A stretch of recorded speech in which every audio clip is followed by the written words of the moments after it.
A while ago, Alan Tucker did a Kickstarter for a book called Incredible Creatures, a book where they had a bunch of artists create a bunch of art on paper without any names, any stat blocks, any mechanics, and it was up to the writers, including myself, to come up with the lore, come up with the stat blocks, and come up with the mechanics and names for those monsters, resulting in a very cool monster book that I am proud of having on my shelf. And they are now doing the exact same thing again, but with magic items.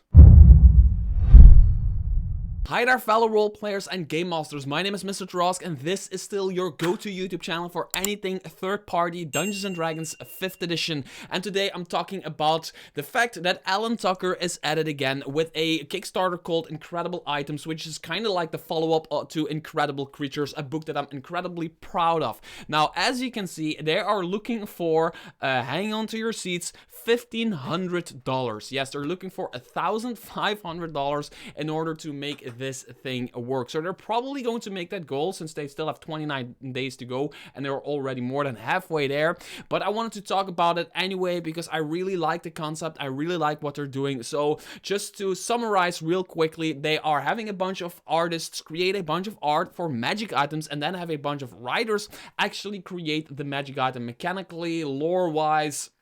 The numbers, everything, the rules, stuff, the writers are doing that part from just looking at that artwork. And I think it's a really cool approach to it. And the last one was a real success. So let's see if we can do that again. Now, as you can see, Alan Tucker is this, and there is this entire thing. It is going to be somewhat of a shorter video because it's just like a smaller Kickstarter. But that doesn't mean it's less important because I really absolutely love it. The cool thing is, what they're doing is they are having some sort of magic items that grow with the character's level. So it might do one thing when you are at level 1, but every time you reach another level or a milestone in our tier of play, it might do different things and might get new powers. I think this is a really cool idea. Now you can pledge it, and this is the cool thing. You can pledge it for $20, which will give you the PDF. $12, which will give you the PDF, which is like a really good price. And then you can also pledge for $20, which won't get you the PDF, but it will get you a print coupon. Now, how this works is it goes through a drive-through RPG, and you paid $12 to the creators, to Alan Tucker and his team, but you also then get a coupon to print it at cost. So you only pay the at cost price on drive-thru. So whatever it costs to print it on drive-thru, you are paying that. You're not paying drive-thru or whatever. You already paid like the part that's not the printing part. You're just paying for the printing. So this is a really good way for smaller creators to get books on the market like this one, and they don't have to like figure out how many print run, like how big the print run is and everything. So I think that's a really good approach with drive-thru RPG. I really commend drive-thru RPG for doing that. They are really awesome at helping creators out, figuring stuff out. You can also get for $15, which is still a very good price. You can get a PDF and a print coupon. I don't know what you will pay for the ad cost price, but mostly it is. It's okay. It's a good price most of the time. It's a very good price. Incredible Items signed hardback. You'll receive a hardback edition of Incredible Items signed by the project lead Alan Tucker once the book is complete.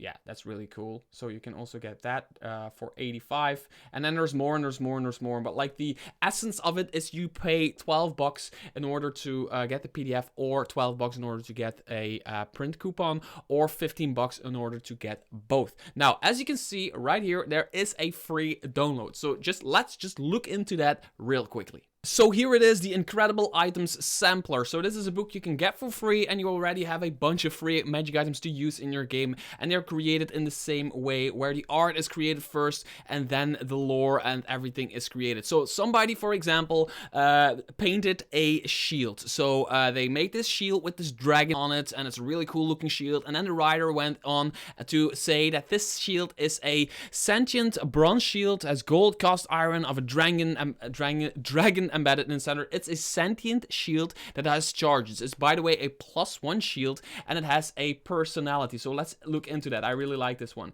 It's a friend, and as a reaction, you can expend 1 charge, and when an ally is within 30 feet of you, you can see attacked by an enemy, target by spell or ability, or is within spell's area effect. You instantly swap places with your ally, and you become the new target of the attack.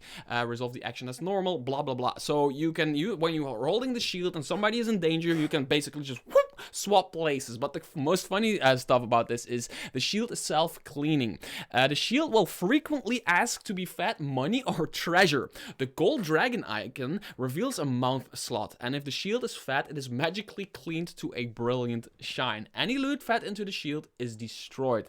I absolutely love that. Also, there is a Kazul's kindness is a sentient, neutral, good shield, intelligence of 12. So it's basically a character that you're carrying around, but in the form of a shield. It has a personality. It has all that stuff. It will often brag about its beauty and shine. It will, it just asks for money to clean itself, knowing full well that any treasure is devoured and cannot be returned. So it's that kind of stuff that you can expect from these magic items. They are also always a bit silly. Like with Incredible Creatures, it was the same thing.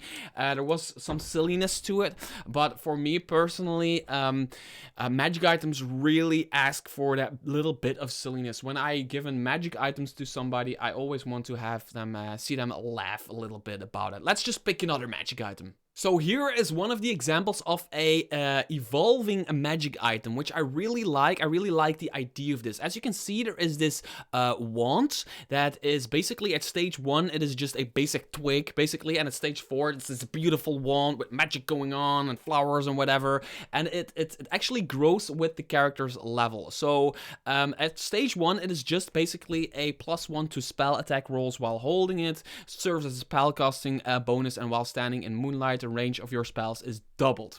In addition, while holding the wand, you can use your action to cast Moonbeam once per day. So it's a very, very cool magic item in itself as a stage 1 magic item. But then, the first time a 4th level spell or higher is cast, it transforms into the beam. So then it becomes the beam, which is the stage 2 version of it. So if you scroll right here, the stage 2 version is just somewhat more beautiful, and it just becomes a more powerful. The wand glows with its own soft, cool light, provides dim light in a 10-foot radius. So it gets these new powers. The wand has 7 charges and regains 1d6 + 1 expanded charges each night at sunset.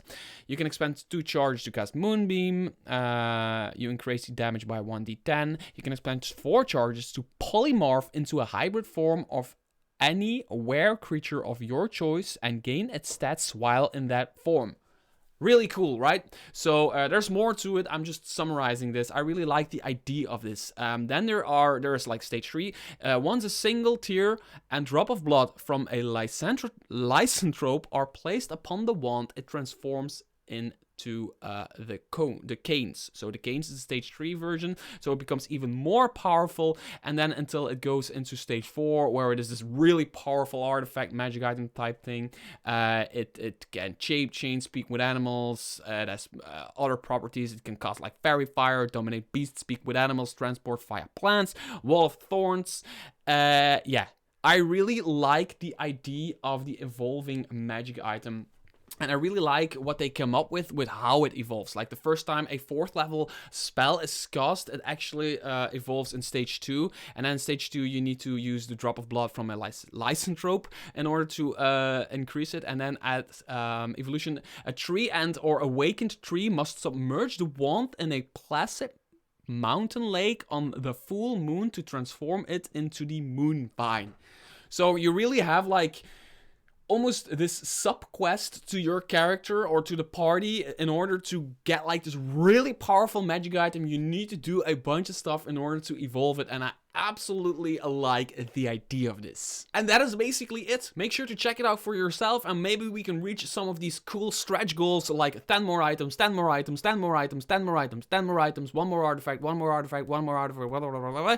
And if they reach $10,000, which I bet they can, a set of 120 item cards. I really want those. I really like having this deck of cards, and my players find this treasure trove and they are going to find a magic item. I just have like 20 cards in my hand that they potentially can find, and I just pick a card. I really like that moment in my game. So yeah, that's something that I really want to see happen. But other than that, it's just it's just very honest. It's a very simple, straightforward Kickstarter. You back it and you get a book full of magic items with a very cool mechanic of evolving magic items that I really want to see more of personally for myself. Until next video, bye bye.